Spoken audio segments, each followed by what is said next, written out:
Well, we've been talking about the internet a lot because the internet is a lot.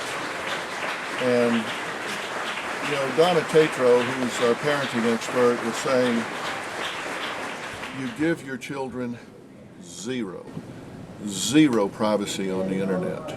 And you may think that gives them the message that you don't trust them. That's not true.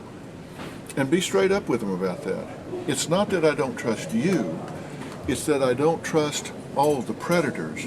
I don't trust all the people that are on the internet that are there for one purpose, and that is to exploit young, naive, unsuspecting kids. That's who I don't trust. You, I trust. Them, I don't. And it's my job as a parent to protect you, and I'm going to do that. And you can't see around corners. Hell, your brain isn't through growing until you're 25.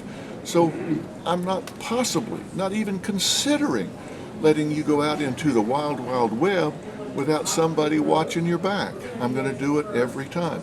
And if that means you need to get in a chat room with an assumed identity and make sure there's not somebody grooming them, then do it. You do whatever it takes.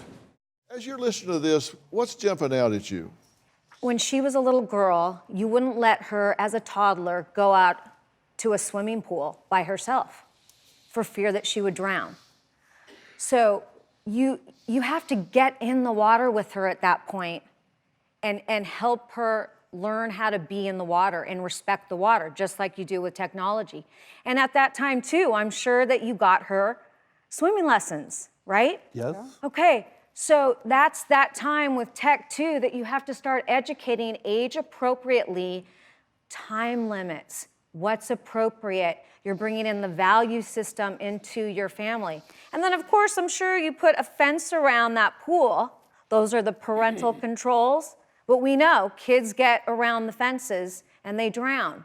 So that might be one way to get, her off. But it's really the education and overall the oversight.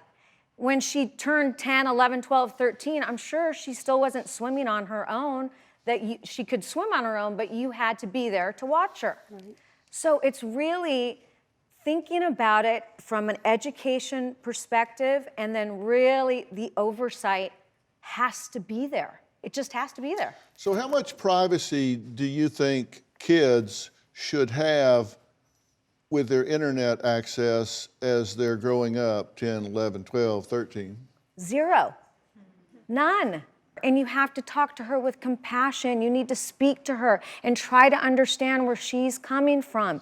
How can I help you? I want to protect you. I love you. You're my baby. I'll do anything to protect you. Because it's us against the predators, online bullying, and all these people who want to disrupt her life. Now, if they have a private diary that they lock and put under their bed, leave it alone. But if they're out there where somebody can get to them, do it. And you need to gain the knowledge. Those game controllers, these things that you think they're just back playing a game, they can be in the same room as you and be getting groomed by a predator. Raise your knowledge.